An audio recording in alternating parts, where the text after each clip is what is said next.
Bien-aimé dans le Seigneur, c'est votre bien-aimé le frère Kale Kabasele Badimou, en direct de l'église La Grâce de Dieu Paris-France. Nous nous sommes encore réunis ce matin par la grâce de Dieu. Si nous sommes là, c'est que le Seigneur Jésus-Christ a voulu que nous puissions être là et que nous puissions partager ce moment avec lui, dans sa présence et partager sa parole. Bien-aimés, inclinons nos têtes et prions. Père Tout-Puissant, nous te rendons grâce. Nous te disons merci, Père, car le souffle de vie, nous l'avons reçu gratuitement. Ce n'est pas un homme ou une personne tierce qui nous a donné ce souffle de vie. Ce matin, c'est toi qui nous as donné ce souffle de vie et nous reconnaissons cela, que cela vient de toi et nulle part autre ailleurs. C'est pour cela que nous te rendons grâce. Nous te disons merci pour le souffle de vie. Tu nous as réunis ce matin pour écouter ta parole, pour écouter la bonne nouvelle. Ce matin, cette bonne nouvelle-là va transformer nos vies, va changer nos cœurs, va briser les chaînes, va briser les liens et va nous conduire dans le droit chemin, qui est le nom de ton Fils, notre Seigneur Jésus-Christ. Que ton Esprit Saint nous parle ce matin et que ton Esprit Saint nous conduise. Nous te bénissons, nous te glorifions, Père, au nom de ton Fils, notre Seigneur Jésus-Christ, j'ai ainsi prié. Amen, amen, amen. Bien-aimés dans le Seigneur, vous qui vous êtes abonnés ce matin, n'hésitez pas à partager, liker et commenter. Et si vous avez des questions, bien-aimés, mets ta question dans le commentaire afin que tu reçoives une réponse. Pour ceux et celles qui veulent participer avec nous à un temps d'adoration, de louange et de prière, ou s'ils veulent une consultation par rapport à leurs problèmes, n'hésitez pas à regarder dans la description de cette vidéo, vous trouverez mon numéro de téléphone. Et nous pourrons partager sur le problème ou sur le sujet dont vous voulez que l'on parle. Ce matin, nous allons voir quelque chose qui va aider beaucoup de monde, qui va aider beaucoup de chrétiens. Le chrétien, des fois, il pense que quand il est baptisé, c'est fini. Il pense que lorsqu'il a reçu le Seigneur Jésus-Christ, c'est fini. Que le salut se limite là. Que sa vie se limite là. Mais ce matin, j'aimerais vous dire que lorsque nous parlons de la nouvelle naissance, nous parlons aussi d'un nouveau combat qui vient dans la vie des chrétiens. Alléluia. Le thème de ce matin, c'est quoi? Chaque jour est un combat. Chaque jour est un combat. Ne pense pas que comme tu es baptisé, que c'est fini. Mais après le baptême, il y a aussi la vie de chaque jour. Il y a ta vie de couple.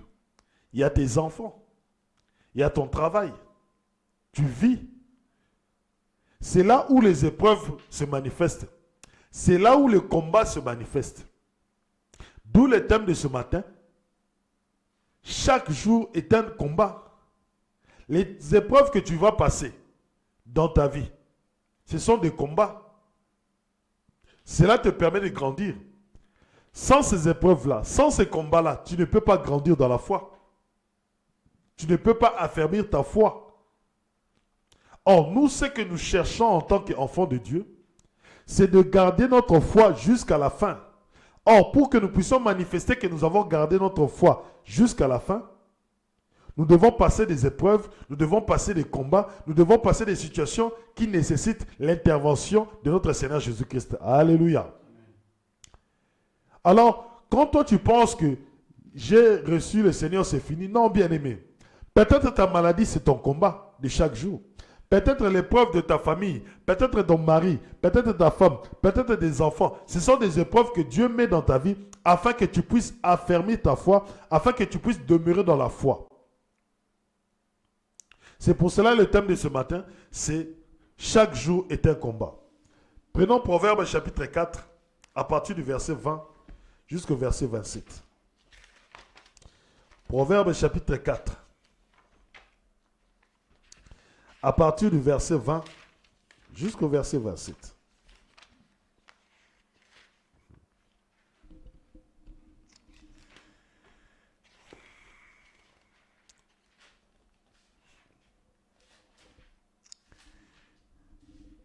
Proverbe chapitre 4, à partir du verset 20 jusqu'au verset 27. Mon fils, sois attentif à mes dires. À mes discours, prête l'oreille. Qu'ils n'échappent pas à tes regards. Au fond du cœur, garde-les. Car, pour qui les trouve, ils sont vie. Et santé pour tout le corps. Plus que toute chose, veille sur ton cœur. C'est de lui que jaillissent les sources de la vie.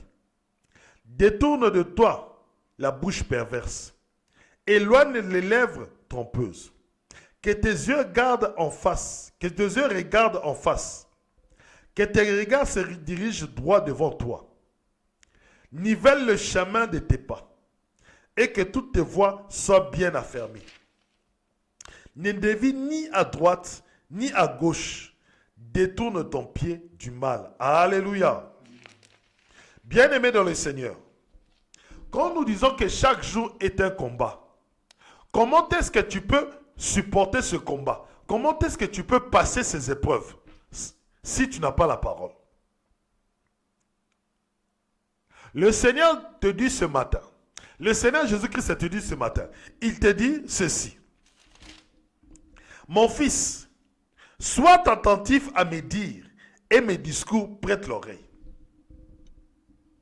Bien-aimé, lorsque nous passons chaque dimanche, lorsque tu me vois sur Facebook, lorsque tu me vois sur YouTube, lorsque tu me vois sur TikTok, lorsque tu me vois sur Twitter, bien-aimé, c'est pour te rappeler les paroles de notre Père. Le Seigneur Jésus-Christ nous envoie. Il dit à ses serviteurs, comme je suis, va dire à mon peuple, va dire à l'humanité mes paroles. Écoute ce que le Père dit. Il dit, mon fils, sois attentif à mes dires. La première des choses que j'aimerais que ce matin, que tu puisses te poser comme question. Es-tu attentif à la parole du Seigneur? Es-tu attentif à la parole de Dieu lorsqu'elle sort de la bouche de ses serviteurs? Bien-aimés, nous remarquons que dans les églises, les gens dorment. Nous remarquons que dans les églises, les gens sont des paresseux. Les gens ne viennent pas déterminés. Les gens ne viennent pas avec la volonté d'apprendre. Les gens n'ont pas soif d'apprendre. Les gens n'ont pas soif de la parole de Dieu. Mais pourquoi cela? Parce que les gens sont entrés dans l'habitude. Les gens sont dans l'habitude, c'est-à-dire qu'il est habitué à entendre la parole de Dieu, mais il ne prête plus attention à ce que Dieu dit.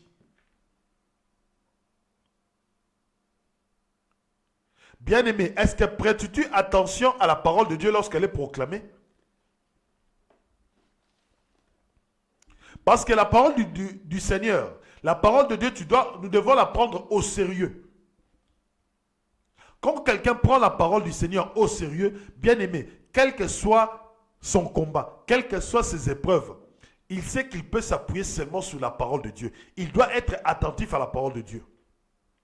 Quelqu'un qui est malade, quelqu'un qui a des soucis, quelqu'un qui a des combats, quelqu'un qui a des combats spirituels, qui a des harcèlements spirituels, des démons, des esprits impurs, quelqu'un qui a des harcèlements au niveau du péché, quelqu'un qui a la tentation en face, s'il ne prend pas la parole du Seigneur au sérieux, bien aimé, cette personne-là va tomber, cette personne-là va échouer dans cette épreuve, cette personne-là va tomber dans ses combats. Il dit ceci, mon fils, sois attentif à mes dires, et à mes discours, prête l'oreille. Bien aimé, le Seigneur dit ceci, il dit, sois attentif et prête l'oreille à mes discours. Bien-aimé, à qui prêtes-tu ton oreille? À qui prêtes-tu ton oreille?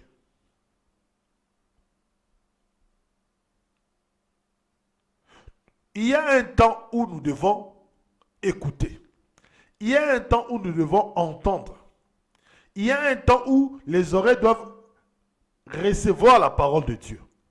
Pour que la parole soit dans ton cœur, ça passe par les oreilles. Lorsque je parle à ton oreille, à ton cœur, mais ça passe par l'oreille. Alors, pourquoi ne donnes-tu pas ton oreille à la parole de Dieu?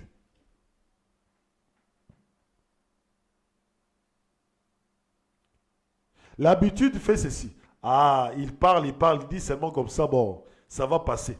Il prêche, ça va passer. Bien aimé, souvenez-vous de Noé. Noé, lorsqu'il prêchait, les gens le regardaient, ils disaient que cet homme est fou. Cet homme n'est pas cohérent. Il nous dit chaque jour qu'il y aura les déluges. On dort, on se réveille, il n'y a pas de déluge. On dort, on se réveille, il n'y a pas de déluge. Mais le jour où le déluge est venu, ces gens-là ont regretté de n'avoir pas prêté l'oreille à ce que Noé disait. C'est comme nous les serviteurs de Dieu aujourd'hui. Nous avons un peuple à gérer. Nous avons une église à gérer. Nous répétons toujours les mêmes choses. Nous répétons toujours les mêmes choses. Pourquoi? Parce que des fois les gens sont lents à écouter, lents à comprendre. L'église est devenue comme une habitude. L'église est venue comme un lieu où les gens entrent, ils écoutent et ils sortent comme ça, et ils ne font rien avec ce qu'ils écoutent. Ils ne font rien avec ce qu'ils écrivent. Bien-aimé, il est temps de prêter ton oreille à ce que le Seigneur te dit. Parce que chaque jour est un combat. Donc tu penses que quand tu sors de l'église, il n'y a pas de tentation. Tu peux sortir de l'église, la tentation survient. Si tu n'as pas la parole de Dieu, comment peux-tu surmonter cette tentation?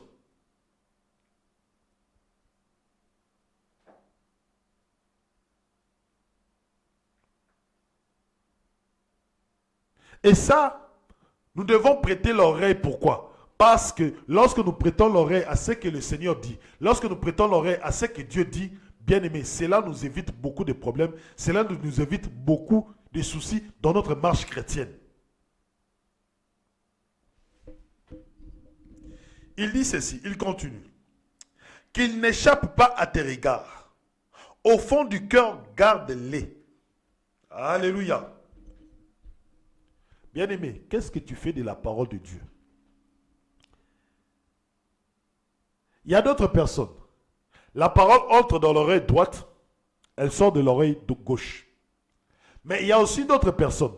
Lorsque la parole entre dans l'oreille, qu'est-ce qu'ils font? Ils prennent ces paroles et ils les mettent dans leur cœur. C'est ça l'objectif. Le Père dit ceci. Notre Dieu Tout-Puissant nous dit ceci. Au fond du cœur, garde-les. Bien-aimé, est-ce que Dieu dit garde ça dans ta tête? Garde ça dans ton cœur. Garde ça dans ton cœur.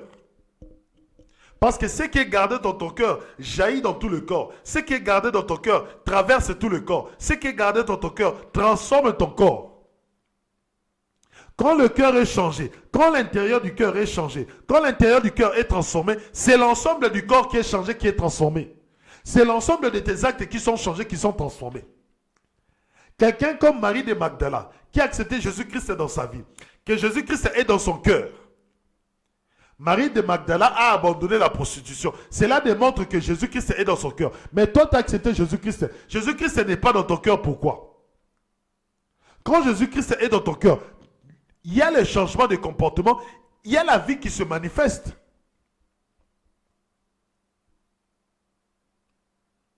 Il dit ceci, Jésus-Christ.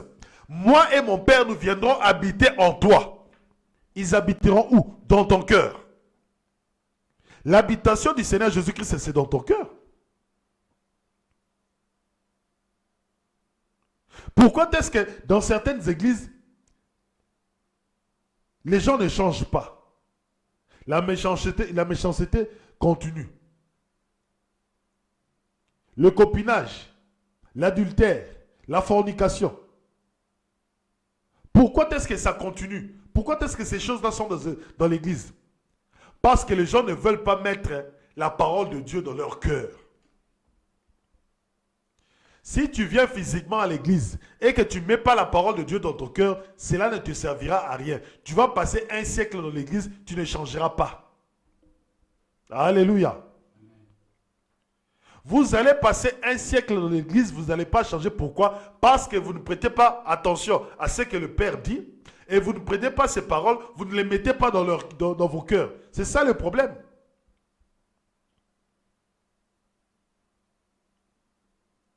Quand Jésus-Christ habite dans ton cœur, tout le corps est changé, tout le corps est transformé. Qui ça? Comment s'appelle le collecteur d'impôts. Quand il a vu Jésus-Christ, Jésus-Christ est entré dans sa maison. Le collecteur d'impôts qui volait a dit, je vais rendre 4 fois. Il a dit, je vais rendre 4 fois ce que j'avais volé. Je vais prendre ce qui m'appartient, je les divise en 2. Je donne aux pauvres, je donne aux démunis, je donne à ceux qui manquent. Alors bien aimé, quand cette personne fait cela, tu crois qu'il le fait intellectuellement? Il ne le fait pas intellectuellement. Mais il le fait parce que son cœur a été touché par la parole de Jésus-Christ.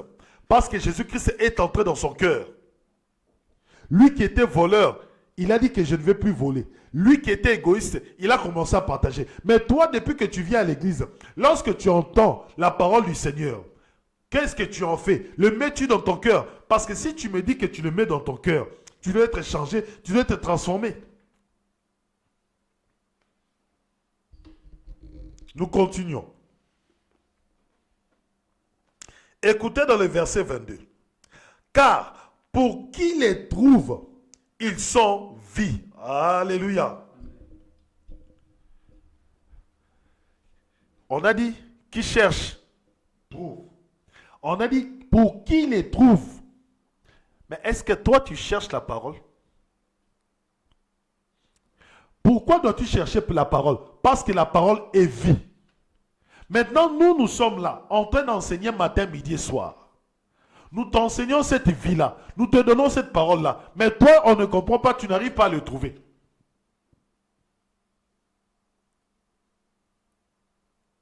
Comment est-ce que tu ne peux pas trouver la vie si la parole est prêchée chaque dimanche?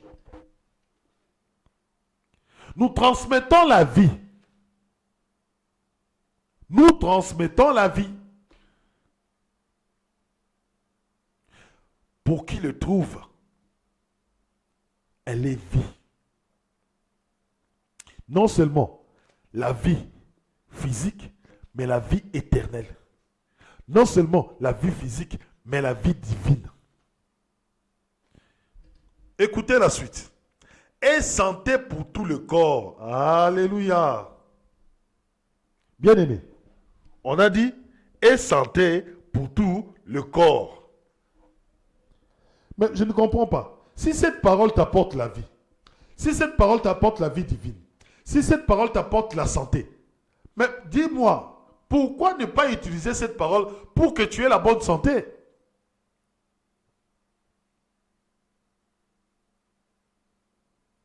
Je me pose la question. On dit que cette parole, pour celui qui trouve, car pour qui les trouve, ils sont vie. Et santé pour tout le corps. Mais je ne comprends pas. Si cette parole est santé pour ton corps, si cette parole est santé pour tout ton corps, qu'est-ce que tu attends pour que cette parole puisse entrer dans ton cœur et qu'il puisse changer ta santé? Alléluia. Donc, ce n'est plus la faute au Seigneur Jésus-Christ. Ce n'est plus la faute à Dieu. Mais Dieu te dit, si tu prends mes paroles, sache que ta santé va changer. Est-ce que le frère Calais a inventé quelque chose?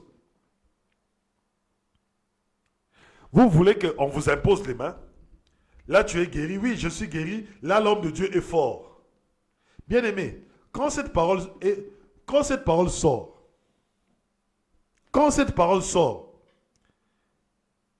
tu crois que c'est pour rien? Quand cette parole est donnée, crois-tu que c'est pour rien?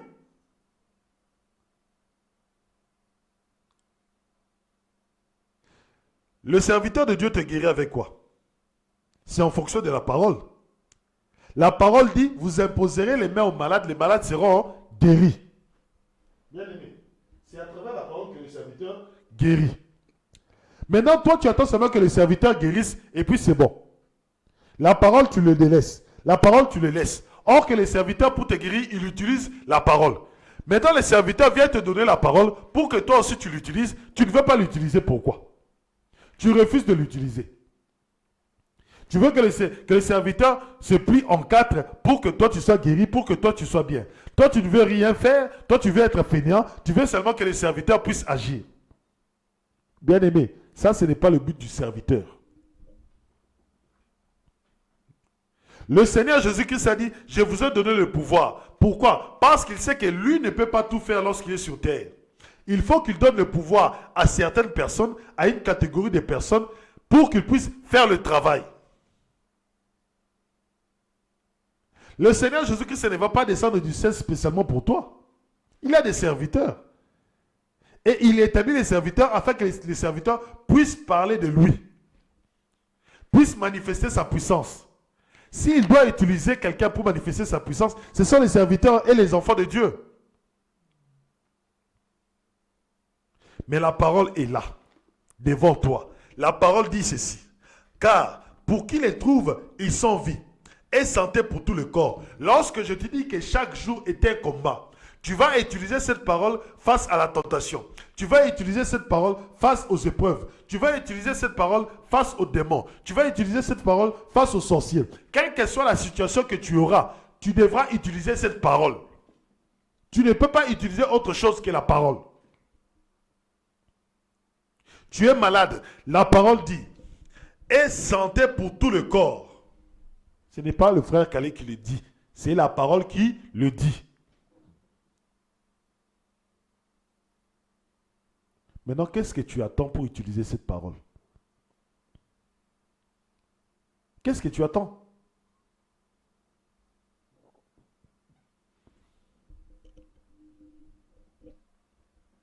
Regardez dans la piscine de Bethesda.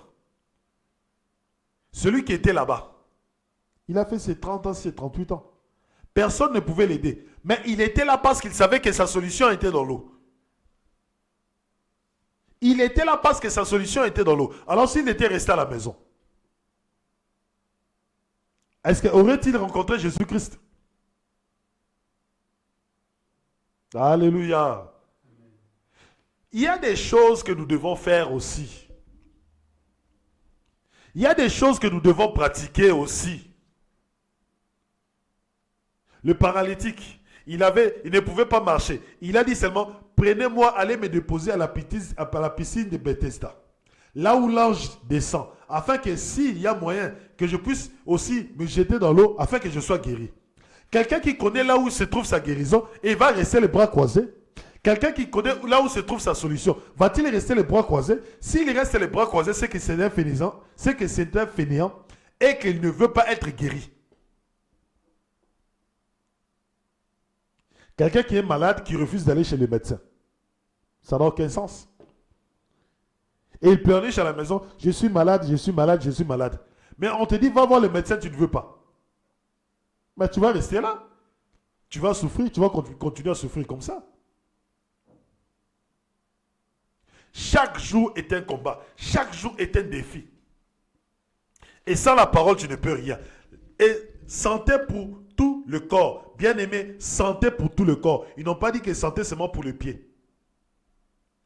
Ils n'ont pas dit seulement santé pour le bras. Mais santé aussi pour ton âme. Une âme joyeuse est une âme qui est bien. Une âme joyeuse est une âme qui donne la vie à son corps. Quelqu'un qui a une âme qui est joyeuse, quelqu'un qui a son âme en bon état. Pas de chagrin, pas de dépression, pas de tristesse. Quand l'âme est contente, c'est tout le corps qui est content. Comment est ton âme? Parce que si la parole de Dieu donne la santé, c'est à travers ton âme. Comment est ton âme? Est-ce que ton âme est-il en paix? Est-ce que ton âme est-il dans la joie? Est-ce que ton âme est-il dans le bonheur? Est-ce que ton âme peut pardonner? Quelle est la situation de ton âme? Bien-aimé, la situation d'un chrétien, il doit veiller vraiment à son cœur. Comment est-ce que est ton âme chaque matin?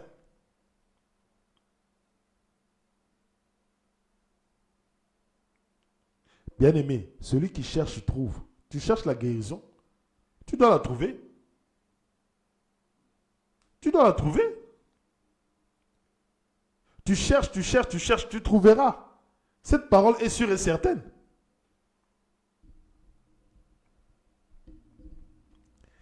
Écoutez maintenant, au verset 23. Plus que toute chose, veille sur ton cœur. C'est de lui que jaillissent les sources de la vie. Plus que toute chose, veille sur quoi, frère? Veille sur ton cœur. Mon ami, mon frère, ma soeur, veilles-tu sur ton cœur?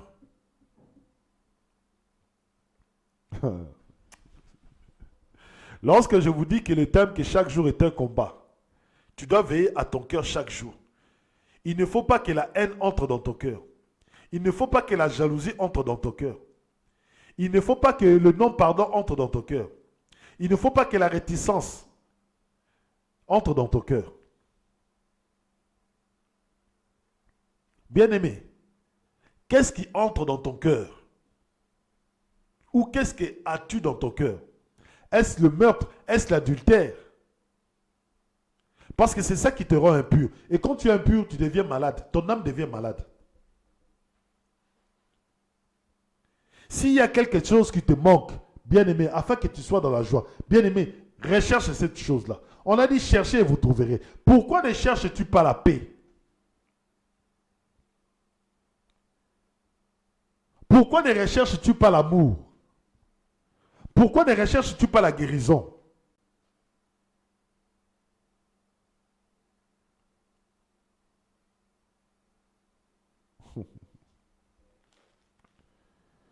Tu recherches les véritables prophètes. Si tu vas chez ce prophète-là, il va prophétiser sur ta vie. Bien-aimé, mais quand la parole dit quelque chose, pourquoi n'écoutes-tu pas la parole? Vous cherchez des prophètes qui sont là comme des travailleurs 24 heures sur 24. C'est pour cela que beaucoup de serviteurs de Dieu sont devenus des escrocs. Ils veulent que vous dépendiez d'eux au lieu de dépendre de Jésus-Christ. Un véritable serviteur est celui qui te dit dépends de Jésus-Christ et non de moi. Moi, je peux prier à travers Jésus-Christ. C'est-à-dire que Jésus-Christ m'utilise pour t'aider, pour te conduire un temps. Mais il y aura un temps où tu devras atteindre la maturité. La maturité, c'est lorsque le serviteur est là, il dit que là, j'ai formé un disciple. Lorsqu'il y a un problème, il prend tout ce que je vais lui donner comme bagage de la parole, il l'utilise. On vous donne cette parole afin que vous alliez utiliser cette parole dans votre vie de chaque jour.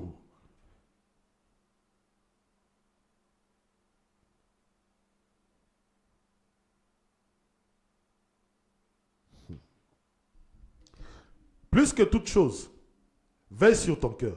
C'est de lui que jaillissent les sources de la vie. Bien-aimé, veillons sur nos cœurs. Tu es dans ton couple, toi et ta femme, vous devez veiller sur vos cœurs. Et quand je dis vous devez veiller sur vos cœurs, vous devez veiller à ce que vous dites les uns aux autres. Quand tu veilles sur ton cœur, tu veilleras sur tes paroles. Quand tu veilles sur ton cœur, tu veilleras sur ton comportement. Quand tu veilles sur ton cœur, tu chercheras l'amour, la paix et non le désordre. Quand tu veilles sur ton cœur, tu chercheras à ce que tu sois soumise à ton mari. Quand tu veilles sur ton cœur, tu chercheras à aimer ta femme et tes enfants. Bien-aimé, tu dois veiller sur ton cœur. Tu ne peux pas exposer ton cœur à tout type de paroles. Tu ne peux pas exposer ton cœur à tout type de discours. Tu ne peux pas exposer ton cœur à tout type de regard. Non, non, non, non, non. Parce que même la pornographie affecte ton âme. Même la pornographie affecte ton cœur.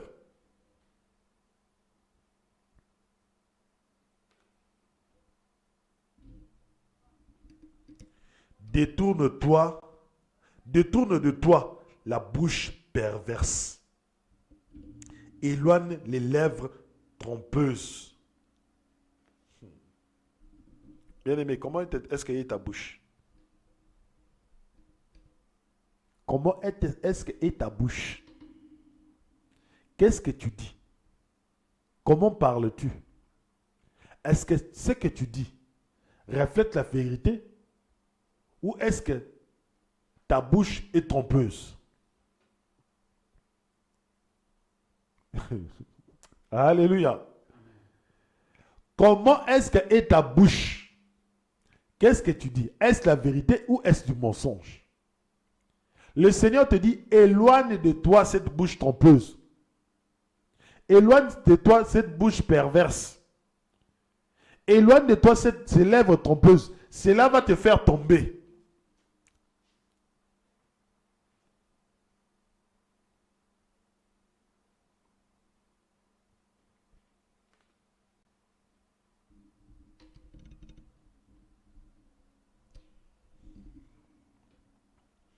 Que tes yeux regardent en face. Que tes regards se dirigent droit devant. Nivelle les chemins de tes pas. Et que toutes tes voies soient bien affermies. Bien-aimé, tu dois affermir tes voies. C'est-à-dire que tu dois affermir ton comportement et ton caractère. Tu dois avoir le caractère d'un enfant de Dieu. Un enfant de Dieu est ferme devant la foi. Il reste ferme dans la foi. Il doit affermir sa foi. Et il doit affermir son caractère. Et il doit affermir son caractère.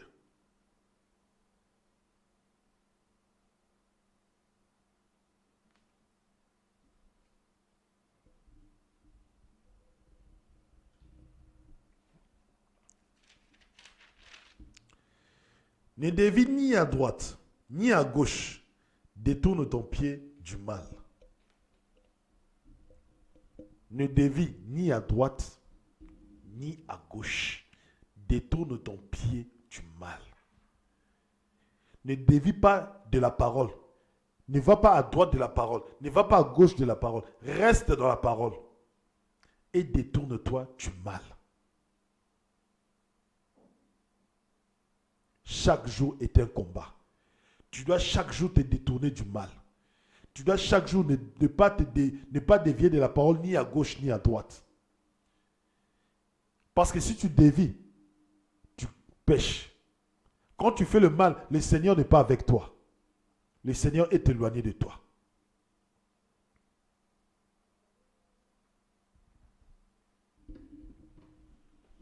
Prenons Jean chapitre 6 au verset 68.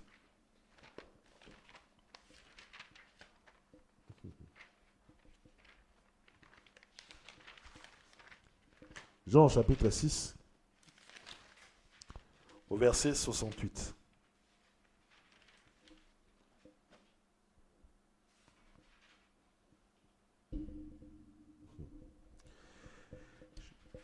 Je lis au nom de notre Seigneur Jésus-Christ. Jésus dit alors, là c'est le verset 67. Jésus dit alors aux 12, voulez-vous partir, vous aussi? Simon-Pierre lui répondit, Seigneur, à qui irions-nous? Tu as les paroles de la vie éternelle. Alléluia.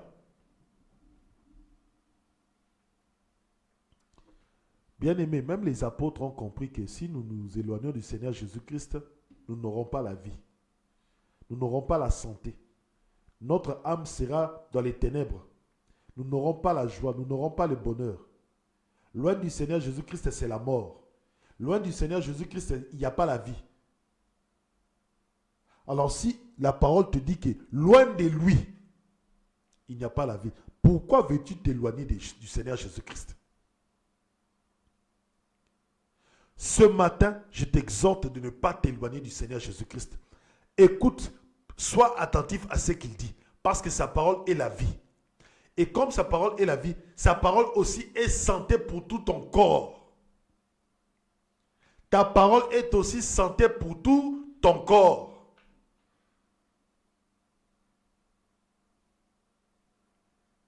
Oui, bien-aimé. Les apôtres ont dit, à qui irions-nous? C'est toi qui as la parole. C'est toi qui as les paroles. C'est toi qui as la parole de la vie. Nous n'allons pas nous éloigner de toi, Seigneur Jésus-Christ. Nous allons nous accrocher à toi. Alors, bien-aimé, ne prends pas cette parole ce matin en vain. Écoute, garde-la dans ton cœur et pratique cette parole dès aujourd'hui. Père éternel, Père Tout-Puissant, nous te rendons grâce pour cette belle parole qui nous apporte la vie et qui apporte la santé à notre corps. Nous te bénissons, nous te glorifions parce que cette parole a changé notre âme. Nous étions tristes, nous sommes maintenant dans la joie. Cette parole a guéri nos âmes ce matin au nom de Jésus-Christ. Père d'amour, Père de grâce, nous te recommandons cette semaine. Que ta grâce, que ta faveur nous accompagne. Que la gloire te revienne, Père. Au nom de Jésus-Christ, j'ai ainsi prié. Amen, amen, amen. Bien-aimés, je vous dis à dimanche prochain. 12 square Gérard Philippe, 78 190, dans la ville de Trappes. Église, la grâce du Paris France. Soyez bénis.